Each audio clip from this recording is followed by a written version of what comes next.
تو حضور اکرم صلی اللہ علیہ وسلم نے فرمایا کہ تم نے اس کی غیبت کی۔ اللہ اکبر۔ اگر کوئی عورت چھوٹے قد کی ہے اور اس کے بارے میں ذکر ہو رہا ہو اور اگر یہ کہہ دیا جائے کہ فلاں کی جو چھوٹی قد ہے، یہ بھی غیبت ہے، کیونکہ جب وہ اس بارے میں سنے گی اس کو برا لگے گا، اس کو معلوم ہوگا کہ کسی نے اسے اس نام سے پکارا بلکہ اس طرح سے پکارا کہ جو چھوٹے قد کی ہے، تو اس کو تکلیف پہنچے گی۔ اسی طرح اگر کوئی کالا ہو اور آپ اپنی محفل میں اس کو کالا کہہ کے مخاطب کرتے ہیں، تو جب اس عورت تک یا اس مرد تک یہ بات پہنچے گی کہ فلاں مجھے کالا کہتا ہے، فلاں مجھے ناٹا کہتا ہے، مجھے چھوٹے قد کا کہتا ہے، تو ظاہر سی بات ہے اس بندے کے دل میں تکلیف پیدا ہوگی، جس کے بنا پر آپ گنہگار ہوں گے۔ غیبت اور چغلخوری کے بارے میں بہت ساری حدیثیں ہیں، جن میں سے میں آپ کے سامنے چند بیان کرنا چاہوں گی۔ رسول کریم صلی اللہ علیہ وسلم نے فرمایا، چغلی کرنے والا جنت میں داخل نہیں ہوگا۔ اللہ اکبر۔ جنت تو ایسی چیز ہے کہ جہاں داخلے کے لیے ہر کوئی خواب سجائے ہوئے ہے، لیکن سوچیں ذرا، اگر ہمارے اندر یہ بری عادت ہے تو پھر ہم جنت کا داخلہ تو دور، اس کی خوشبو تک نہیں پائیں گے۔ ایک اور حدیث میں فرمایا گیا کہ لوگوں میں سب سے بدتر وہ ہے جو ایک کی بات دوسرے تک پہنچا کر ان کے درمیان فساد ڈالے، ان کے درمیان جھگڑے پیدا کروائے۔ اور آج یہ سارے گناہ ہمارے معاشرے میں عام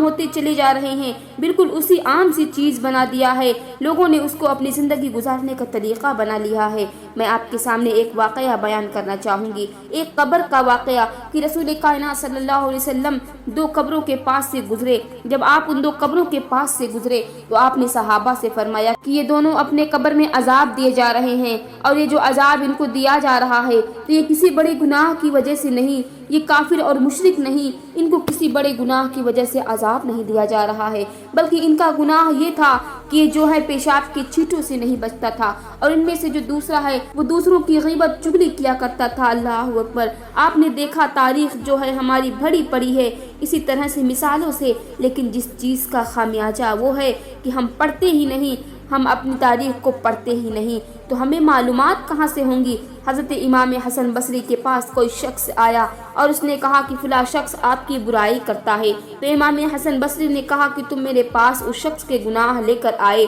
تم میرے پاس اس شخص کی نیکیاں لے کر کے آئے ہو، اور میرے گناہ تم اس کے پاس لے جا رہے ہو، تم جا کر کے اسے کہہ دینا کہ میں تمہیں شکریہ ادا کرتا ہوں، کیونکہ اس نے اپنی نیکیاں بغیر کسی مانگے ہوئے اسے مجھے دے دی، تو اسے بہتر اور کیا ہو سکتا ہے کہ تم اس کا شکریہ ادا کر دو میری طرف سے۔ تو دیکھیے ہمارے اخلاق کا کیا طریقہ ہے کہ اگر کوئی ان کی غیبت اور چغلی کرتا تھا تو وہ جا کر اس کا گریبان نہیں پکڑتے، اس سے جھگڑتے نہیں تھے، بلکہ تاریخ ساز جملے ارشاد فرماتے کہ جا کر کے اسے شکریہ ادا کر دو، کیونکہ بغیر مطالبہ کے اس نے اپنی نیکیاں مجھے دے دی اور میرے گناہ اپنے ذمے پر لے لیے۔ ایک اور بزرگ کے پاس کسی نے کہا کہ فلاں تمہاری برائی کرتا ہے، تو بزرگ نے جواب دیا اگر وہ غیبت کر رہا ہے تو یہ اس کی نیکیاں مجھے مل جائیں گی، اور اگر جھوٹ بول رہا ہے تو یہ کہ اس کا جھوٹ ہے، دونوں صورتوں میں میرا کوئی نقصان نہیں، لہذا اسے کہنے دو وہ جو کہتا ہے۔ لیکن آج کا ہمارا ماحول دیکھیں، آج ہم کس طرح کی برائیوں میں ملوث ہو چکے ہیں۔ واٹس ایپ پر کسی کی ریکارڈنگ یا میسج دوسرے کو بھیج دینا اس نیت سے کہ اس کی بے عزتی ہوگی، یہ بھی تو غیبت میں داخل ہے۔ گھر میں ایک بہو کی بات دوسرے کو بتانا، یہ بھی تو غیبت ہے اور چغل خوری ہے۔ دفتر میں باس کے خلاف ایک کی بات دوسرے کو پہنچانا، یہ بھی تو غیبت ہے اور چغل خوری ہے۔ سوشل میڈیا پر دوسروں کی عزت اچھالنا، یہ سب چغلی اور غیبت ہی کی شکلیں ہیں۔ ہم جانتے نہیں کیونکہ ہم علم دین سے دور ہو چکے ہیں، ہمارے اندر دینی تعلیم کا جذبہ ختم ہوتا جا رہا ہے۔ ہم سبھی کو چاہیے کہ اپنے اہل و عیال کو، اپنے اولاد کو دین کی تعلیم بتائیں، دین سکھائیں، تاکہ وہ اس کے ذریعے سے ہم اپنے معاشرے کو سدھار سکیں، معاشرے میں جو خرابیاں لاحق ہو رہی ہیں ان کو ختم کر سکیں۔ ان گناہوں سے بچنے کا آخر کیا طریقہ ہے؟ سب سے پہلے چیز زبان کو قابو میں رکھیں، کیونکہ میرے نبی کریم صلی اللہ علیہ وسلم نے فرمایا کہ تم مجھے 2 چیزوں کی ضمانت دے دو، میں محمد تمہیں جنت کی ضمانت دے دوں گا، کہ اپنی زبان کی حفاظت کرو، یعنی اپنی زبان کو میرے نبی نے پکڑ کے فرمایا کہ تم مجھے اس کی ضمانت دے دو، اور دوسری چیز کہ تمہارے 2 ٹانگوں کے درمیان ہے،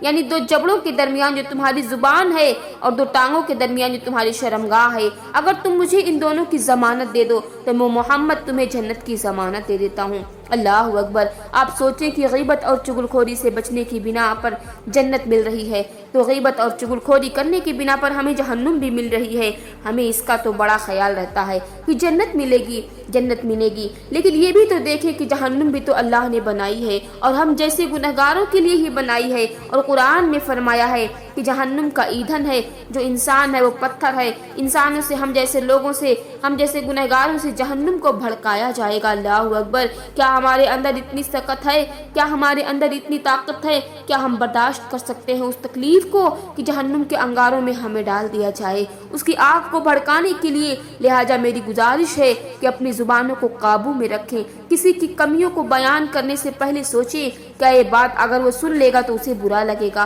اور اگر آپ کے دل میں یہ خیال آتا ہے کہ اسے برا لگے گا تو آپ ہرگز بیان نہ کریں، آپ اسی وقت خاموش ہو جائیں۔ غیبت سننے سے بھی بچیں، کیونکہ سننے والا بھی برابر کا شریک ہوتا ہے، اور دوسرے کی برائی کے بجائے ان کے لیے دعا کریں، ان کی اچھائیاں اپنی محفلوں میں بیان کریں، اپنے دل کو صاف رکھیں، کیونکہ غیبت اور چغلی دل کی کدورت سے پیدا ہوتی ہے۔ اگر ہمارے دلوں میں دوسروں کے لیے برائیاں بھری ہوں گی، کدورت بھری ہوں گی، تو پھر ہمارے جو اعمال ہوں گے وہ بھی غیبت اور چغلخوری کی بنا پر برائیوں سے بھرے ہوئے ہوں گے۔ سیدہ فاطمہ زہرا رضی اللہ تعالی عنہا کی کنیزوں، غیبت اور چغلی وہ گناہ ہے جو ہماری نیکیاں کھا جاتی ہیں۔ ہم نماز پڑھتے ہیں، روزہ رکھتے ہیں، قرآن پڑھتے ہیں، مگر زبان میں ایک لفظ سے ساری نیکیاں ضائع ہو جاتی ہیں۔ آئیے آج ہم عہد کریں کہ ہم اپنی زبان کو قابو میں رکھیں گے، نہ کسی کی غیبت کریں گے، نہ کسی کی چغلی کریں گے، اور نہ ہی ان چیزوں میں شریک ہو کے کسی کی برائی سنیں گے۔ اللہ رب العزت سے ہماری یہ دعا ہے کہ ہماری زبان کی حفاظت کی توفیق عطا فرمائے، اور اللہ تعالی ہمیں غیبت اور چغلی سے بچائے، اللہ تعالی ہماری نیکیوں کو محفوظ فرمائے، ہمارے قبر کو عذاب سے محفوظ فرمائے، اور ہماری آخرت کو کامیاب بنائے، آمین۔ میری گزارش ہے اس بیان سے اگر آپ کو فائدہ پہنچا ہو تو اسے دوسروں تک بھی پہنچائیں۔ پیاری بہنوں، میں دعا کرتی ہوں کہ اللہ تعالی ہم سب کو ایسی اچھی صحبت عطا فرمائے جو ہمیں اللہ کے قریب کر دے، ہمارے دلوں کی سختی کو نرم کر دے،